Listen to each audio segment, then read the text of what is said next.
शांति। पिंजरे के पंछी रे, तेरा दर्द न जाने कोई, कह ना सके तू अपनी कहानी, तेरी भी पंछी क्या जिंदगानी रे। विधि ने तेरी कथा लिखी आंसू से, आंसू में कलम डुबोए, तेरा दर्द न जाने कोई। चुपके चुपके रोने वाले, रखना छिपा के दिल के छाले रे। ये पत्थर का देश है पगले, यहाँ कोई ना तेरा होए, तेरा दर्द न जाने कोई। कवि उस पक्षी की व्यथा का वर्णन कर रहा है जो पंछी पिंजड़े में है, दुखी होता है जब देखता है अपने साथियों को। एक पंछी चुपके चुपके से रोता है जब देखता है आकाश में दूसरे पक्षियों को उड़ते हुए।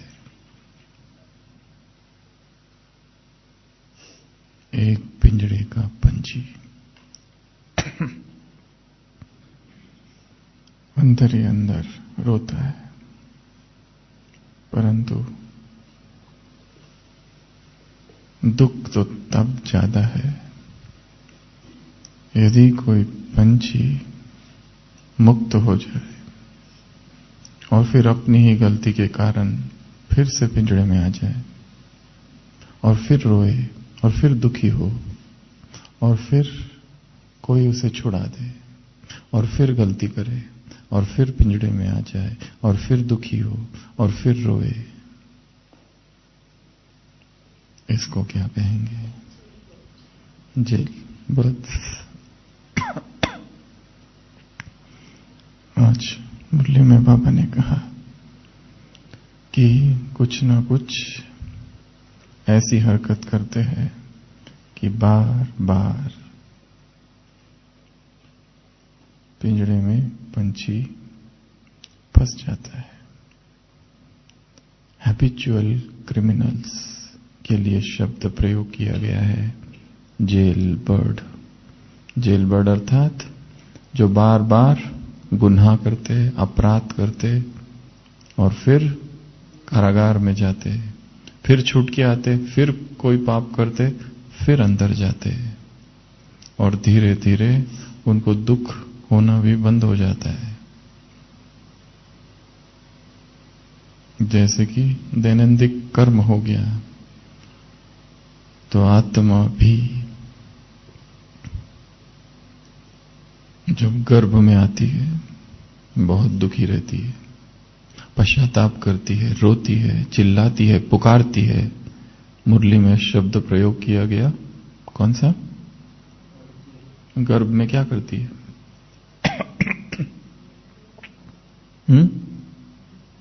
गर्भ में क्या करती है? अंजाम। अंजाम अर्थात प्रॉमिस, वायदा करती है, परंतु आने के बाद फिर भूल जाती है। जन्म जन्म के आत्मा ने जो कुछ पाप किए, जैसे ही गर्भ में आते उसे सब कुछ शायद स्मृति में आते हैं कि ये मैंने किया, इस तरह से मेरा अतीत का जीवन रहा, परंतु अब वो गलतियां मैं नहीं करूंगी। परंतु जैसे ही गर्भ से बाहर आती है फिर से वही गलती है।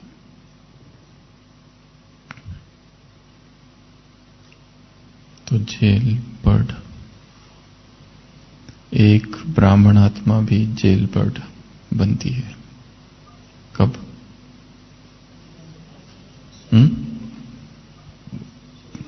जब जब श्रीमत का उल्लंघन करती है, जब जब कोई ना कोई छोटा छोटा पाप विकर्म करती है, तब एक कदम आगे बढ़ना, एक कदम पीछे, फिर एक कदम आगे, फिर एक कदम पीछे, फिर पुण्य करना और फिर कोई एक पाप कर देना और पीछे मुड़ जाना। ऐसी ही प्रक्रिया लंबे समय से चालू है। क्या ऐसा हो सकता है कि जो सूक्ष्म रूप में हम भी जेल बर्ड बन जाते हैं, स्पिरिचुअल जेल बर्ड, वो बनना हम बंद हो जाए और निरंतर उड़ते ही रहे और कभी किसी भी कारागार में न फंसे। तो जब जब आत्मा से पाप होगा तब तब वो कारागार में जाएगी। और जेल का जो जीवन है बहुत दुखदाई जीवन है। एक कैदी, जब इंग्लैंड और फ्रांस की लड़ाई हुई कभी इतिहास में, जंग के कैदी के रूप में बंदी हो गया और इंग्लैंड में वो फ्रांस का कैदी बंद रहा।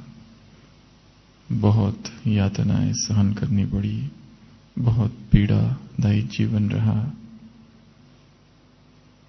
और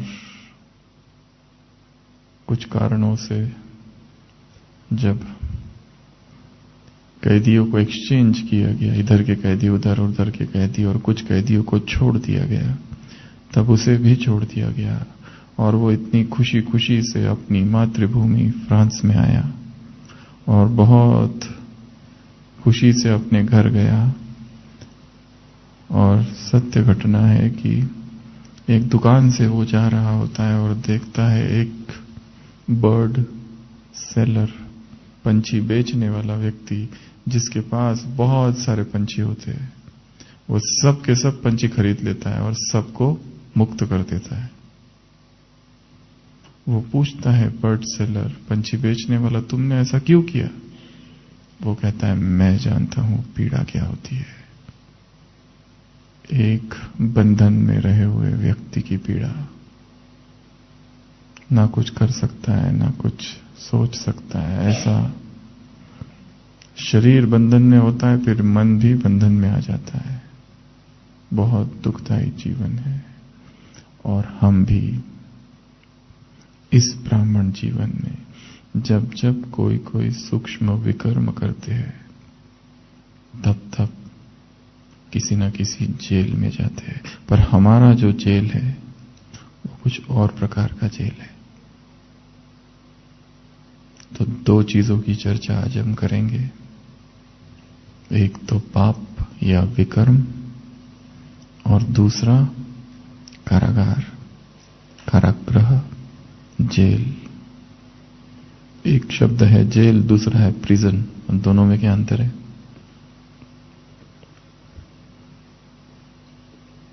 इसको ढूंढना।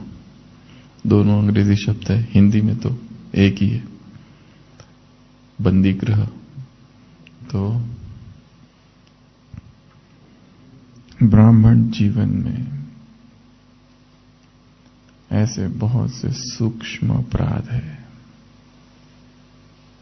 जो हमसे होते रहते हैं और शायद हम उन्हें अपराध समझते नहीं, इसलिए उनकी तरफ थोड़ा ध्यान भी नहीं है।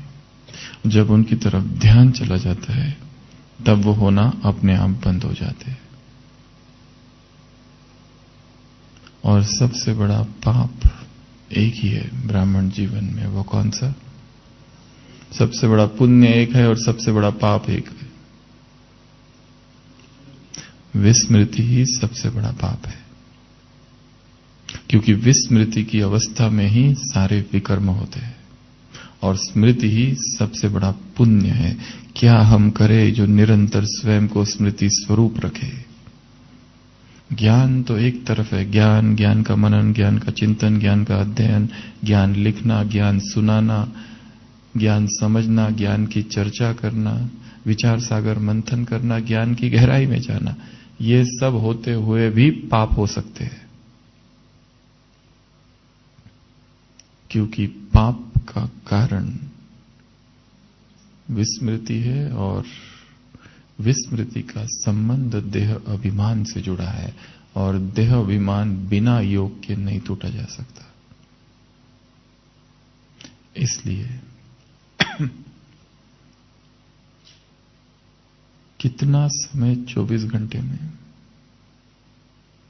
शरीर के बाहर हम जीते,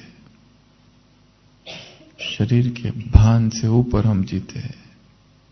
अगर अमृत वेले का 1 घंटा ले लिया जाए, उस 1 घंटे में कितना देर हम परमधाम में रहे, कितना देर हम सूक्ष्म वतन में रहे या फरिश्ते रूप में रहे, कितना देर ऐसा रहा कि जिसमें शरीर क्या है वो भूल ही गया। इतनी देह की विस्मृति कि हाथ यहां रखा है या यहां रखा है कुछ याद नहीं। इतनी आत्मा जैसे इस शरीर के पिंजड़े से बाहर चली गई। ऐसी एकाग्रता वाला योग। आज सुबह की साकार मुरली, योग की पावर अच्छी चाहिए, ज्ञान की तलवार में क्या चाहिए? योग का जौहर चाहिए। ज्ञान में हर एक बहुत अच्छा है, परंतु व्हाट अबाउट योगा? योग में हमारी क्या स्थिति है? अमृत वेला बैठते ही कितना देर में अशरीरी हो जाते हैं। एक नुमा शाम में बैठते ही कितना समय में हम अशरीरी हो जाते हैं। दूसरा, अशरीरी होने के बाद कितना समय रहते हैं अशरीरी। क्या योग में ऐसा अनुभव होता है कि योग करने से पहले की स्थिति और योग के बाद की स्थिति कुछ और है, जैसे सही में कोई शक्ति उसमें भर गई, पावर उसमें आ गई, एनर्जी उसमें आ गई, ऊर्जा उस आत्मा में भर गई। ऐसा अनुभव कि हम वो नहीं रहे, अब तपोबल बढ़ गया है, तप का बल बढ़ गया है। ये अनुभव अगर ये नहीं हो रहा है तो शायद योग में बहुत कच्चे हैं। सबसे पहले तो ये स्वीकार करना है कि योग में अभी बहुत कच्चे हैं। योग की शक्ति को बढ़ाना है, योग की पावर को बढ़ाना है, और योग की पावर बढ़ेगी देह से डिटैच होने से। देह का चिंतन, देह के अंगों का चिंतन, स्वयं की देह का चिंतन या किसी और की देह का चिंतन, पुरानी देह का चिंतन, सब आत्मा को बंधन में डालते हैं। इसलिए आत्मा का सबसे बड़ा पुरुषार्थ है डिटैचमेंट शरीर से।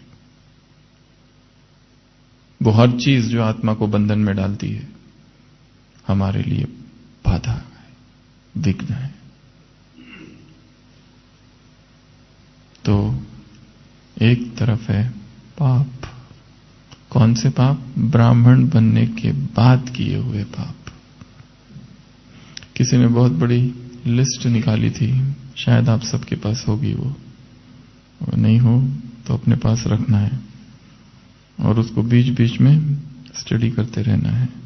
ब्राह्मण जीवन के सूक्ष्म पाप, सब तो हम नहीं गिनाएंगे, ये 100 के ऊपर है।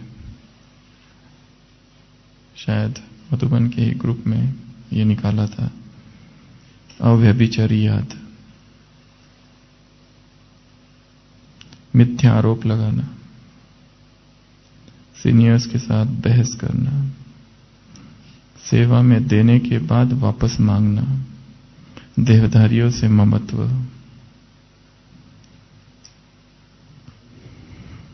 नारद बनना,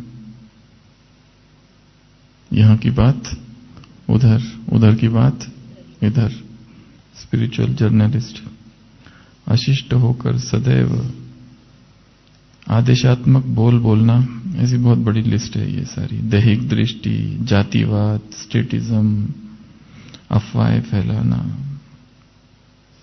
निंदा करना, बदनामी करना, ब्रह्मा भोजन का अनादर करना, या एक्स्ट्रा लेकर फिर नहीं खाना और उसे वेस्ट करना, सीनियर्स या जूनियर्स किसी का भी अपमान करना, बाबा के यज्ञ की ग्लानि करना, बोल हंसी कर्मों द्वारा दूसरों को जानबूझकर परेशान करना, बाप में संशय, मुरली में संशय, ये लंबी लिस्ट है।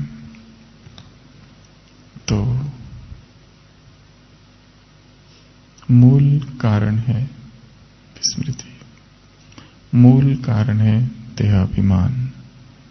जब देहाभिमान है, जब विस्मृति है, तब तक कुछ न कुछ पाप होगा। और जब जब आत्मा पाप करेगी, उसकी स्थिति उस जेल बर्ड की तरह हो जाएगी। और पाप करने के बाद ऐसी कुछ अवस्थाएं आत्मा में आती है जिसकी आज हम चर्चा करेंगे। ये पाप की लिस्ट हर एक अपना चिंतन कर सकता है कि मेरे जीवन में इस समय कौन सा पाप हो रहा है। पातक महापातक है, उपपातक है कि छोटा मोटा का ही अनुपातक है, उसकी भी कैटेगराइजेशन। बहुत बड़ा कुछ हो रहा है या छोटे छोटे हो रहे हैं या एकदम छोटा हो रहा है, पर या कुछ भी नहीं हो रहा है तो बहुत अच्छा। वो एक अपना चिंतन का विषय है। दूसरी बात है कारागार।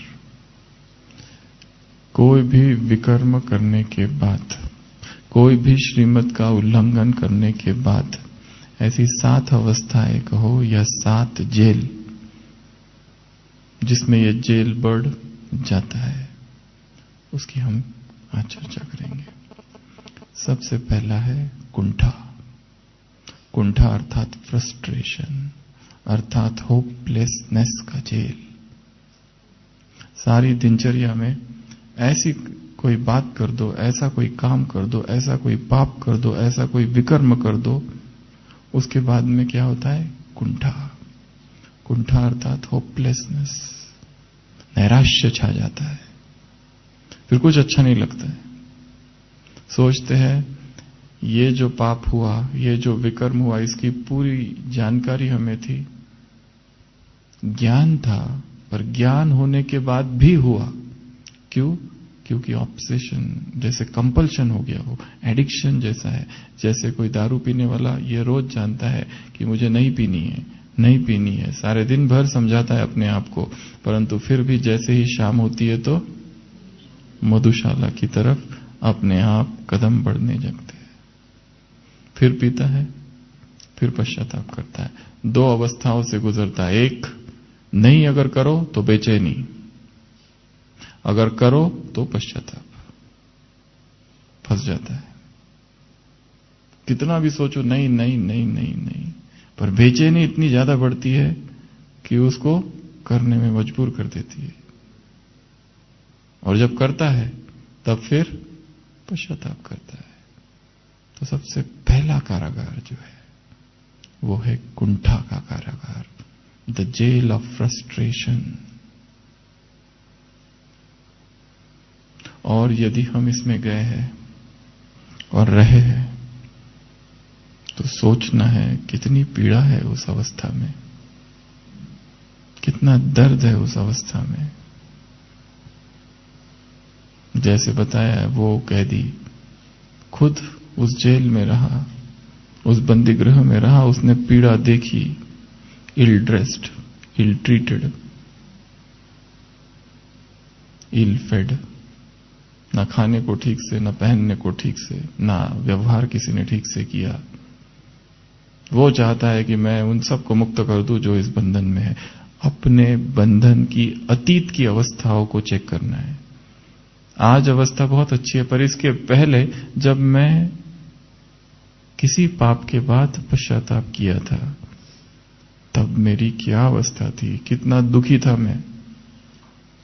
क्या मैं फिर से ऐसा कोई विकर्म करूं कि उसी कुंठा की अवस्था में चला जाऊं, उसी कुंठा के कारागार में चला जाऊं, और फिर होपलेसनेस, फ्रस्ट्रेशन की अवस्था में, नैराश्य की अवस्था में, जहां पे कुछ भी दिखाई नहीं देता है, अंधकार ही अंधकार।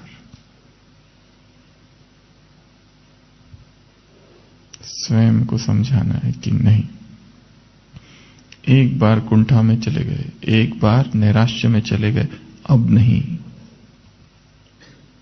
और भगवान जो मत दे रहा है वो किसी मनुष्य की मत नहीं है, वो किसी शास्त्र की मत नहीं है,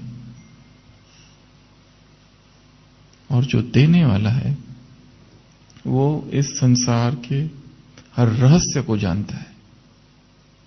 इस संसार में जितने पाप है वो सभी पाप उसे पता है। इस संसार में जितने आत्माएं और उनके जितने विकर्म हैं, इस सकल संसार में बड़े से बड़े पाप जो होंगे, क्या बाबा को वो पता नहीं? उसे हर पाप की जानकारी है, हर बात को वो जानता है। ऐसा कुछ भी नहीं है संसार का जिसे वो नहीं जानता। ऐसा वो परमात्मा कह रहा है तुमको ये करना है, तो वो ये जो कह रहा है सारी जांच पड़ताल करने के बाद ही कह रहा होगा, आफ्टर कंप्लीट रिसर्च, कि ये निष्कर्ष है, तुम ये करो। ये आवश्यक नहीं है कि तुम ये जानो कि संसार में पाप कौन कौन से है, क्योंकि पाप की खोज में जाओगे और पाप करने लगोगे।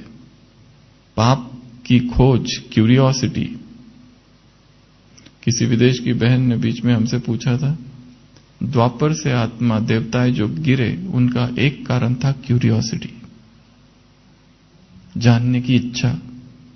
क्या है ये, क्या होता है ये, काम विकार क्या है, जानने के लिए गए और फंस गए।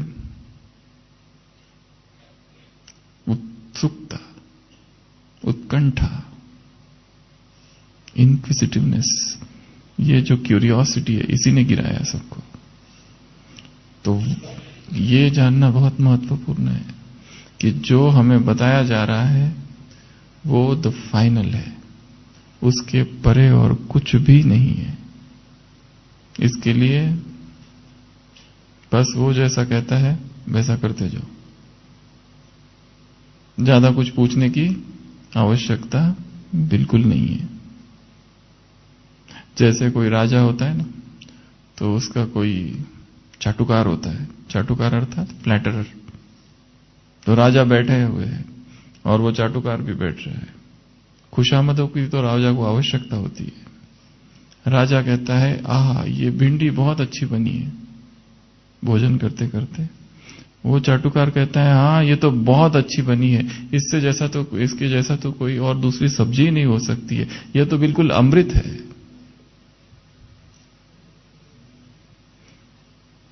तो खाना बनाने वाला ये सुन लेता है, दूसरे दिन फिर से भिंडी बनाता है।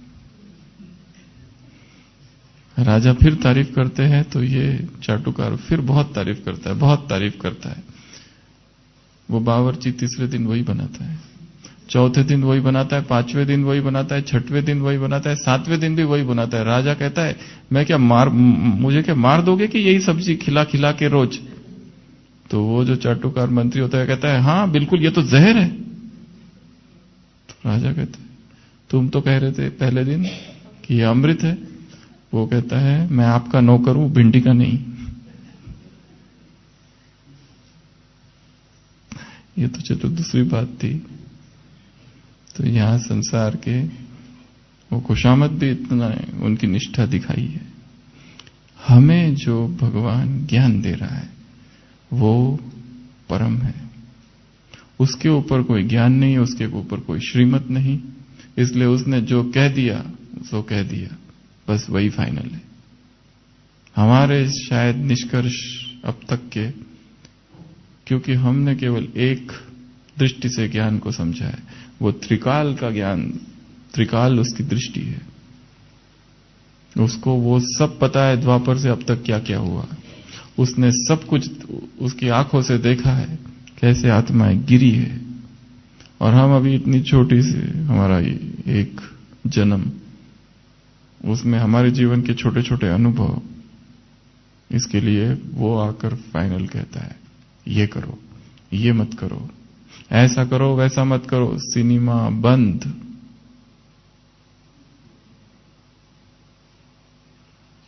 ब्राह्मण परिवार में भी शायद जितने पाप हुए होंगे, अगर ये सिनेमा नहीं होता तो कम होते।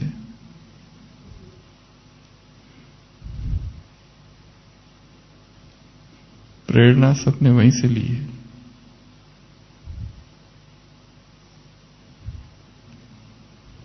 तो सबसे पहला कारागार क्या है? कुंठा। उसके बाद में दूसरा है पश्चाताप का कारागार। पश्चाताप, बड़ी दुखद अवस्था है।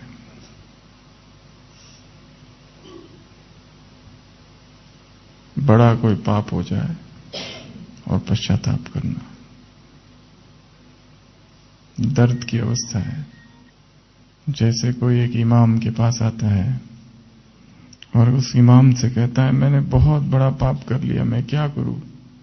वो कहता है जाओ जाकर भगवान से माफी मांगो, खुदा से माफी मांगो। हो जाता है।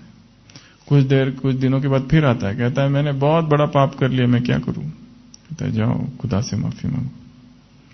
कुछ दिनों बाद फिर आता है, कहता है मैं क्या करूं, मैंने बहुत बड़ा पाप कर लिया। जाओ खुदा से माफी मांगो। कुछ दिनों बाद फिर आता है, मैं क्या करूं, मेरे हाथों से बहुत बड़ा पाप हो गया है, खुदा से माफी मांगो।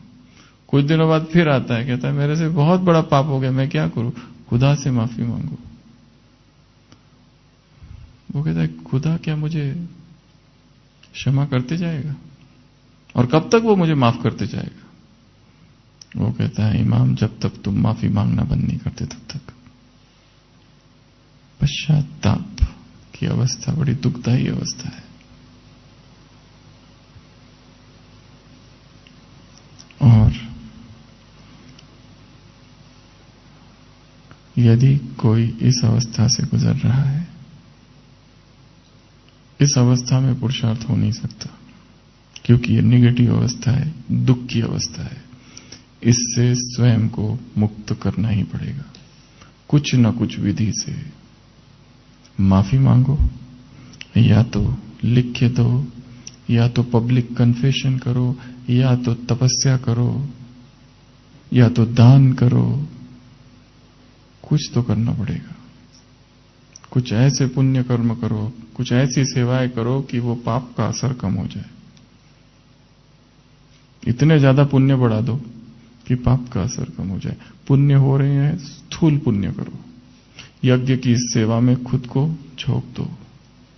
इतनी सेवा करो, इतनी सेवा करो, इतनी सेवा करो कि उसका असर कम हो जाए। यह तपस्या का मार्ग है, या तीर्थ स्थान का मार्ग है, अर्थात ज्ञान स्थान करो। इतना स्वयं को ज्ञान से भरते जाओ, ज्ञान से भरते जाओ, ज्ञान से भरते जाओ, कि फिर इस तरह की भूल ना हो। तो दूसरा जो कारागार है वो है पश्चाताप का कारागार। पश्चाताप करते जेल में, फिर बाहर निकलते, फिर पाप करते, फिर अंदर, फिर बाहर, फिर अंदर, फिर बाहर। Triple P. बाबा ने कहा इसको अपना रीति रस्म में नाम मत बना लो। पाप करो, पश्चाताप करो और पार्डन। इसको ब्राह्मण जीवन का रीति रस्म नहीं बना देना है। और ये बातें ऐसी है कि जो आत्मा इसमें डूबी हुई होगी वो इसे सुनना नहीं चाहेगी। बहुत पीड़ा देगी ये सारी बातें। परंतु कोई इसमें डूबी है और वो चाहती है कि मैं इससे छूट जाऊं, तो वो ढूंढेगी ऐसी बातों को जो उसकी मदद करे। तो दूसरा कारागार है पश्चाताप का। तीसरा कारागार है बेचैनी का, एंजाइटी। बेचैन रहती आत्मा। जब भी कोई पाप करेगी बेचैनी आएगी, जब भी कोई श्रीमत का उल्लंघन होगा बेचैनी आएगी। अमृत वेला मिस, बेचैनी। अमृत वेला नींद, बेचैनी। मुरली में नींद, बेचैनी। मुरली सुन ली परंतु याद कुछ नहीं, पता कुछ नहीं, क्या था पता नहीं उसमें। एक अजीब सी बेचैनी, ऊपर से कुछ नहीं दिख रहा है, ये बेचैनी आंतरिक है।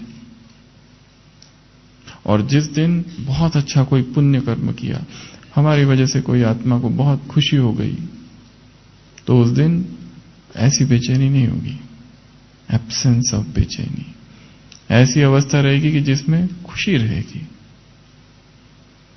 अगर बेचैनी है अर्थात कोई ना कोई जरूर सूक्ष्म विकर्म हो रहा है। और बेचैनी आएगी, रात में नींद नहीं आना लंबा लंबा समय तक। उठते ही उदासी सी छा जाना।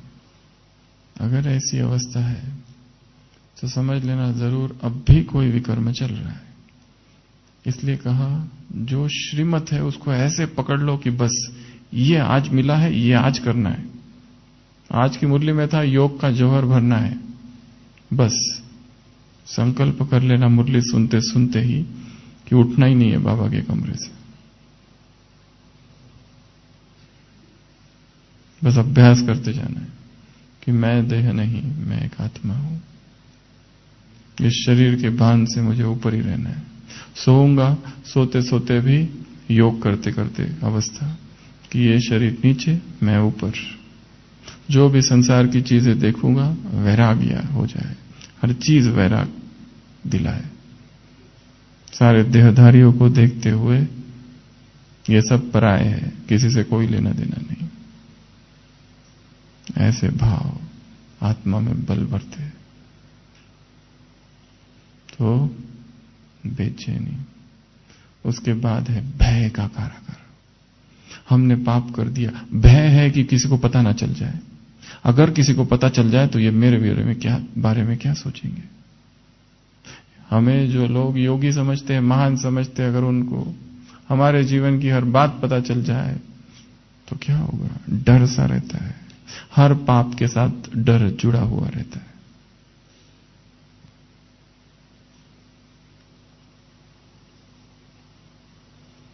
और वास्तव में क्राइम और क्राइम की पनिशमेंट से भी ज्यादा खतरनाक जो है वो है भय पनिशमेंट का। पनिशमेंट इतनी खतरनाक नहीं है, सजा इतनी खतरनाक नहीं है जितना सजा का भय।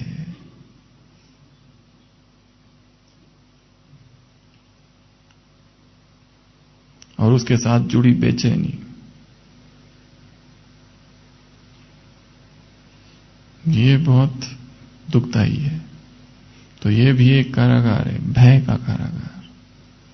इससे भी स्वयं को मुक्त करना है और हम ही खुद मुक्त कर सकते हैं और कोई हमारी कोई मदद नहीं करेगा इसमें, क्योंकि हम ही बंधन में हैं, हम ही जेल बर्ड बने हुए हैं, हमको ही बाहर निकलना पड़ेगा।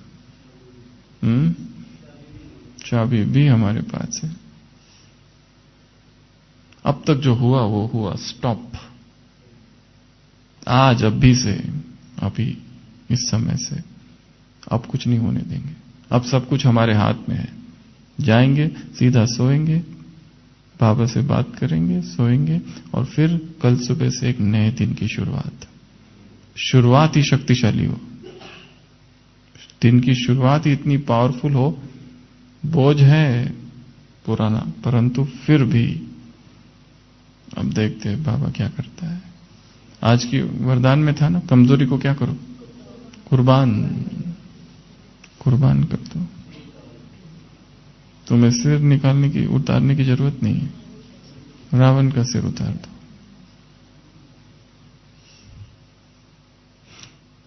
तो ये एक कारागार है, भय, अज्ञात से भय, फोबियाज। कई लोगों को स्वप्न में कुछ कुछ दिखते रहता है, भयभीत होते हैं। किसी को मृत्यु दिखती है, किसी को बीमारी दिखती है, किसी को जानवर दिखते हैं, तो किसी को कुछ दिखते रहता है। यदि इस स्वप्न में कोई भयभीत कर रहा है, अर्थात सबकॉन्शियस माइंड में वो भय समाया हुआ है, उस पर काम करना है। वो कागज का शेर मात्र है, कागज के पहाड़ है वो सारे। डराते बहुत है। पर इसके पहले भी बताया था, एक महिला थी, उसको रोज स्वप्न दिखता था, एक काली छाया उसका पीछा करती थी घने जंगल में, अंधेरी रात। वो भाग रही है, वो काली छाया पीछे, उसके पीछे भाग रही है, उसके पीछे भाग रही है, और रोज उठती थी धड़ धड़ धड़ धड़ धड़ धड़, और सारे दिन भर उदास, क्योंकि वही स्वप्न रोज रोज आता था। इतना डराता था वो स्वप्न, दुस्वप्न। नाइट में एक दिन स्वप्न थोड़ा सा और आगे बढ़ गया, हर दिन वही उठ जाती थी, पर एक बार ऐसा हुआ कि वो भाग रही है। एक बहुत विशाल काय, काली छाया पीछे आ रही है, और वो एकदम भागती है आगे खाई, वो नीचे गिर जाती है, वो छाया उसके ऊपर आ जाती है। वो उसको पूछती है, तुम कौन हो? छाया कहती है, मुझे क्या पता, स्वप्न तुम्हारा है, सब काल्पनिक है, मुझे क्या पता, स्वप्न तुम्हारा है। तो भय। उसके बाद है एकाग्रता भंग का कारागार। जब भी विकर्म होता है, पाप होता है, श्रीमत का उल्लंघन होता है, कुकर्म होता है, किसी को हमने दुखा, किसी का दिल तोड़ दिया, हमारी अपनी एकाग्रता भंग हो जाती है और हम एक प्रिजन में बंद हो जाते हैं, जहां पर मुरली पढ़ने जाओ, क्या पढ़ा पता ही नहीं, पेज पढ़ के हो गया, पर पता नहीं क्या था, याद कुछ भी नहीं है, एकाग्रता ही नहीं है। और कुछ भी करने जाओ एकाग्रता नहीं है, न मुरली में एकाग्रता, न योग में एकाग्रता, न सेवा में एकाग्रता, न बात करते समय एकाग्रता, न क्लास में बैठे हैं परंतु बुद्धि भटक रही है, एकाग्रता नहीं है उसमें, जरा भी एकाग्रता नहीं है। मन कहीं और अपने ही अतीत के बातों में लगा हुआ है। यहां की बातें सुनते हुए भी नहीं सुन रही है। ये कैसी अवस्था है? मुरली चल रही है, क्लास चल रहा है, क्लास उधर चल रहा है, हमारा अंतर्मन में एक क्लास चल रहा है। अंतर्मन में अतीत का कोई आत्मा हमारी क्लास अंदर करा रही है, उसके शब्द। इधर की आत्मा दूसरा, इधर कुछ और, क्योंकि अव्यक्त क्लास। यहां पे एकाग्रता नहीं है। इस जीवन में यदि सबसे ज्यादा आगे जाना है तो एक ही चीज जो चाहिए वो एकाग्रता। कितनी एकाग्रता से हम चीजों को पढ़ते हैं, सुनते हैं, नहीं तो कितना नहीं, क्योंकि ज्ञान के लिए एकाग्रता बहुत आवश्यक है। वैसे सबके लिए आवश्यकता है, परंतु ज्ञान तो एकाग्रता भंग का कारागार। विकर्म, एकाग्रता भंग। उसके बाद में अगला लॉस ऑफ करेज, अर्थात साहस विहीनता। कोई एक पाप हो गया, उसके बाद में जो आगे बढ़ने की क्षमता कहो, साहस कहो, धैर्य खो जाता है, फिर इच्छा नहीं होती है। जो उमंग उत्साह फर्स्ट टाइम रहता है, वो फेल होने के बाद में सेकंड टाइम थोड़ा कम हो जाता है, अगली बार फिर फेल हो और कम हो जाता है, और बार बार आत्मा पाप करती जाती है, फिर उसका उत्साह नहीं रहता है। बने जिसको बाप समान बनना है, ये हमारे बस का काम नहीं है, हमारा बस ये ठीक है जो चल रहा है। वही पुरानी चाल। एक बहन को उस दिन हमने पूछा था कैसा चल रहा है पुरुषार्थ, हो कहती थी वही पुरानी चाल, वही पुरानी चाल। नई चाल के लिए हिम्मत ही नहीं है। बहुत हिम्मत चाहिए पुरुषार्थ के लिए, बहुत हिम्मत, क्योंकि जीवन की परिस्थितियां, हिसाब किताब, शरीर की बीमारियां, कितनी सारी चीजें, संसार में राजनीतिक हलचल, ये हलचल, वो हलचल, यज्ञ में हलचल, ये सब करते हुए अपना पुरुषार्थ आगे बढ़ाते रहना, बहुत हिम्मत चाहिए।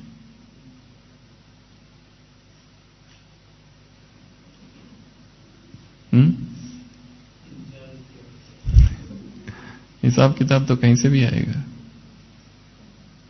कहीं से भी। सबसे दूर चले जाओ, आसमान को चीर कर, जमीन को फाड़ कर हिसाब किताब बाहर निकलेगा, बच नहीं सकेंगे। हाँ पकड़ के तुम्हारे पीछा करेगा, कोई भाग नहीं सकता है उससे, और सब होगा। सब कुछ करते हुए भी इन सब की परिस्थितियों में यदि कोई पाप होता है या जबरदस्ती होता है, जानबूझकर होता है, तो उसके साथ फिर जुड़ा हुआ है ये साहस विहीनता, एक कारागार की तरह है। और उसके बाद अगला माफी मांगने का कारागार। माफी मांगती रहती है आत्मा, बाबा माफ कर दो, माफ कर दो, माफ कर दो, माफ कर दो, माफ कर दो। रोती रहती है, चिल्लाती रहती है और माफी कुछ होती नहीं है। दिन रात एक ही रटन, पाप हो गया माफ कर दो, पाप हो गया माफ कर दो, माफ कर दो करती भी रहती है और पाप करती भी रहती है। नहीं, ये बड़ी विडंबना है। इधर तो एक माफी मांगते जाना और पाप भी करते जाना, माफी मांगते जाना पाप भी करते जाना, दोनों चीजें। ये भी एक, अगर हम इस अवस्था में खाली माफी मांगते जा रहे, ये भी एक कारागार है। और लास्ट सबसे खतरनाक अपराध भाव, गिल्ट कॉन्शियसनेस।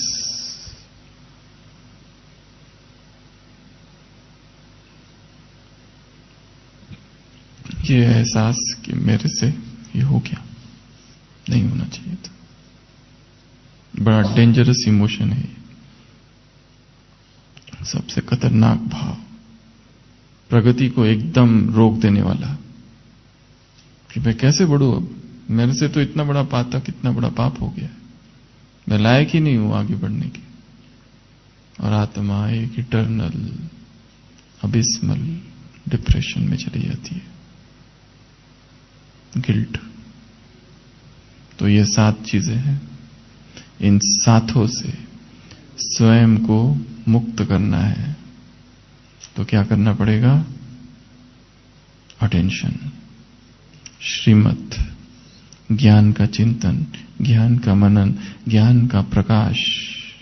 एक अव्यक्त वाणी में बाबा ने कहा था, सूरज जब अस्त हो जाता है तब अंधकार होता है। यदि सूर्य अस्त हो ही ना तो अंधकार ही नहीं होगा। तो ज्ञान का सूरज निरंतर अपने मन में उदित रखो। जैसे ही ज्ञान का सूरज अस्त होगा वैसे ही क्या होगा?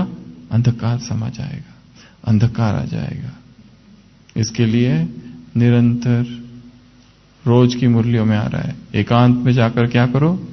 विचार सागर मंथन करो। ज्ञान का कोई भी पॉइंट लो और उसको सोचो इसके विषय में। वरदान को लो और सोचो कैसे अपनी कमजोरी को कुर्बान कर दे। विधि क्या है? कुर्बान कर दे मतलब दे दो, मतलब ये वस्तु यहां से यहां देती, ऐसा तो है नहीं। ये मेरी कमजोरी, ये लो, हो गया काम पूरा। सूक्ष्म है। तो 2 चीजें बताई, एक पाप, एक कारागार।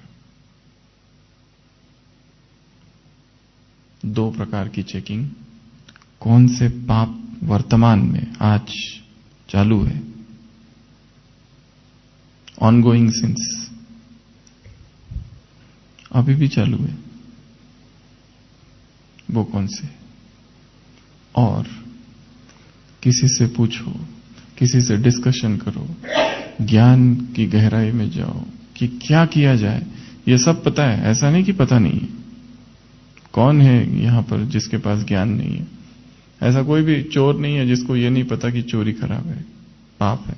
हर एक को पता है, फिर भी चालू है करना, क्योंकि पावर नहीं है।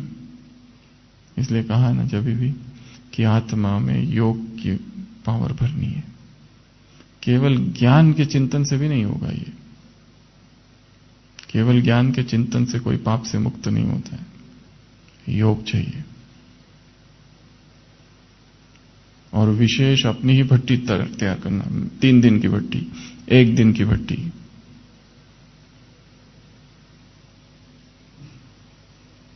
अपनी सेवाओं को देखते हुए अपनी भट्टी खुद ही निर्धारित करना, और उस भट्टी का एक लक्ष्य हो। जैसे संसार में भट्टियां होती है या यज्ञ में भट्टियां होती है, तो उसका एक थीम होता है।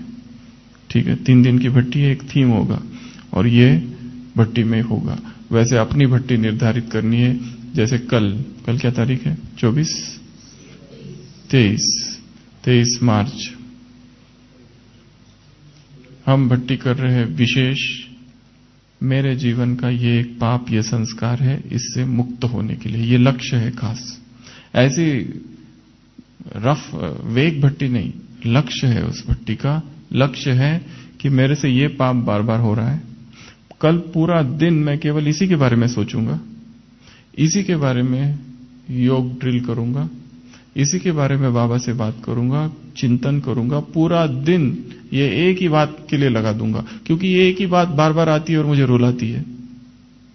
कितने आंसू बहाऊं, वही वही वही वही वही वही।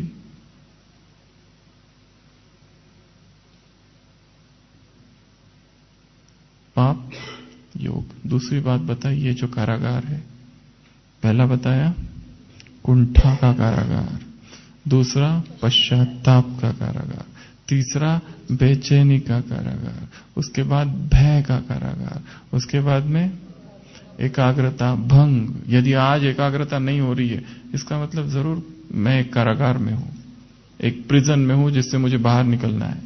ये सलाखे दम घुट रहा है मेरा, यहां निकलना है मुझे बाहर। पहले तो छूटने के लिए क्या चाहिए? इच्छा चाहिए, नहीं तो एडजस्ट कर लेते हैं ना प्रिजनर्स। जैसे एक कारागार में 2 कैदी थे, दोनों को आजन्म कारावास की सजा दी थी, लाइफ इम्प्रिजनमेंट। पर वहां के जो इंचार्ज थे वो देखते थे दोनों में से एक बहुत खुश रहता है, एक बहुत दुखी रहता है।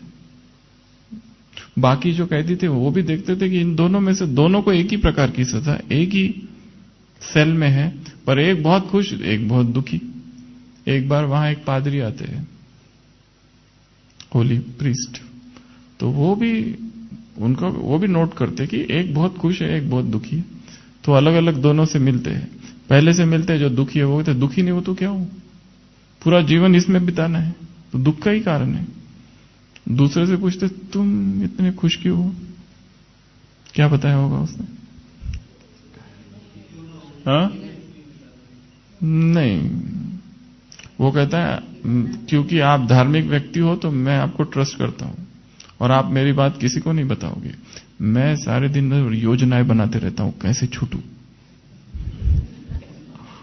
और रोज असफल होता हूं, पर हर दिन असफल होने के बाद सोचता हूं कल जरूर होगा, कल तो मैं ऐसा कुछ बनाऊंगा नया योजना कि छूट जाऊं यहां से।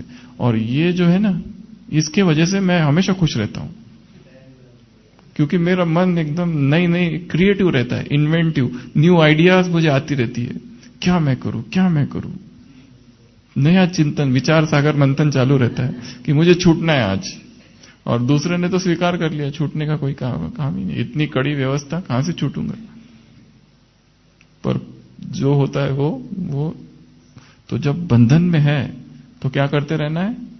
बेचैनी, कैसे छूटू, कोई कुछ तो मिल जाए कहीं से, कोई ऐसी जगह हो जहां पे कोई पहरेदार नहीं है, वहां से भाग जाऊं, कोई चाबी भी मिल जाए, कोई देख ना रहा हो और लगाऊं और खिसकूं यहां से, कुछ तो करूं। तो भय का कारागार, उसके बाद में एकाग्रता भंग का कारागार, उसके बाद में साहस समाप्त, साहस विहीनता का कारागार, उमंग उत्साह ही खत्म हो गया, ये कारागार। उसके बाद में माफी मांगते रहना, बस माफ कर दो, माफ कर दो, माफ कर दो, माफ कर दो। कौन सा गीत?